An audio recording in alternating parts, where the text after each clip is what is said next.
Welcome to week 2 of Letting the Light In, a devotional in challenging times. My name is Chris, and this week we are looking at Luke chapter 17 on the theme of thankfulness. You don't know what you've got till it's gone. You don't know what you've got till you lose it.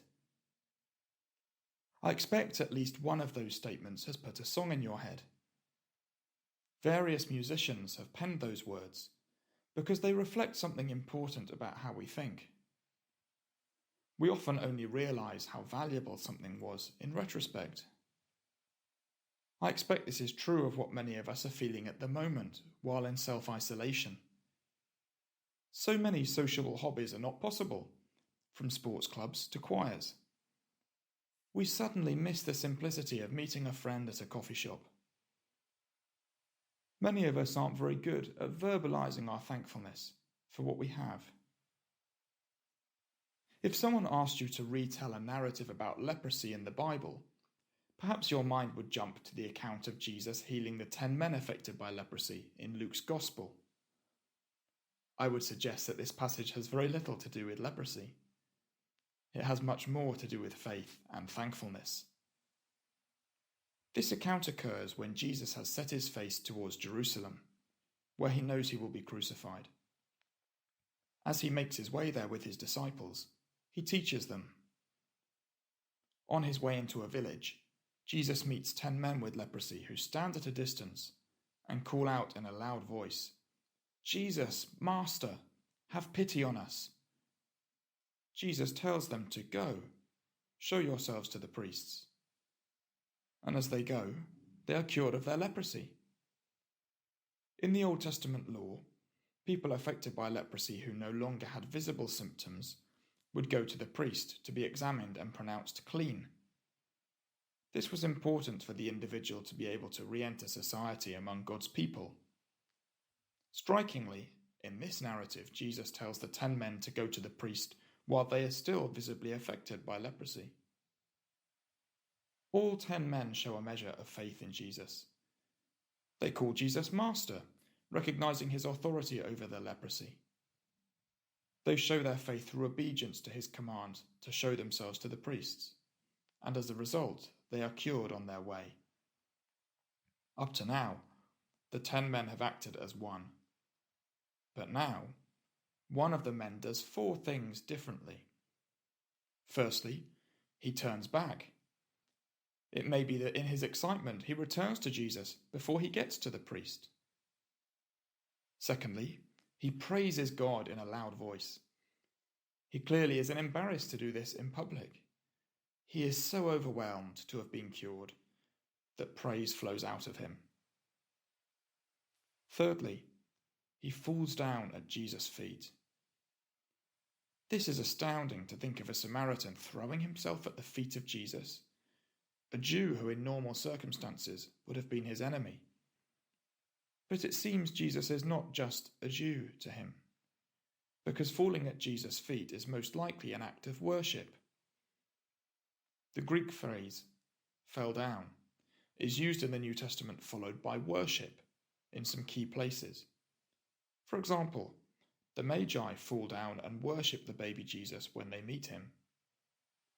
Satan tempts Jesus to fall down and worship him. In Revelation, the elders fall down and worship before the throne of the Lord God Almighty. The Samaritan has realized what a wonderful gift the cure for his leprosy is. I believe he has understood that a wonderful gift comes from an even greater giver. The cure for his leprosy was a gift of love from an eternal Father through his Son. Fourthly, he thanked Jesus. This is the first time Luke has used this word thanked in his Gospel. The Samaritan's faith has led to gratefulness. Jesus asks, "Where are the other 9? Has no one returned to give praise to God except this foreigner?" The 9 Jewish men that had been cured show that their temporary faith in Jesus did not lead to gratitude. This is not something new within the biblical narrative. The Israelites often grumbled in the wilderness, rather than being thankful to God for rescuing them from slavery in Egypt. But the Samaritan's thankfulness demonstrates his faith. Jesus says to the Samaritan, "Rise and go. Your faith has made you well." The Samaritan has already been cured of leprosy, as have the other 9. The Samaritan has been made well in a deeper way. He has recognized that the cure was a gift from God, and he responds in praise, worship, and thanksgiving. He isn't made well because of the quantity of his faith. He is made well because he has recognized that what matters is whom he has faith in: Jesus, who works miracles through God's power. Many people affected by leprosy today are so thankful that they too have been cured. Felcia lives in northern Sri Lanka, and when her husband heard that she had leprosy, he left her alone with her young daughter Akira. Felcia felt stressed and lonely. Now she has had the cure for her leprosy and has received counselling. She is so thankful to the counsellors because now she feels empowered to build a new life. She has been able to stand up for her rights, and as a result, her husband has been ordered to support his wife and daughter. Akira also had leprosy, but she has received the cure and she has started school. She loves to sing all day long, even in her sleep. At this complex and uncertain time, I have taken solace in the words of Paul to the Philippians. Do not be anxious about anything, but in every situation, by prayer and petition, with thanksgiving, present your requests to God. It can be easy to summarize this to, don't worry about anything, pray about everything.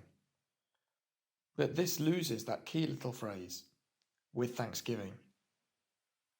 We can learn to be thankful for all that God has done for us. Above all, He has given us the gift of faith so that we can be called His children.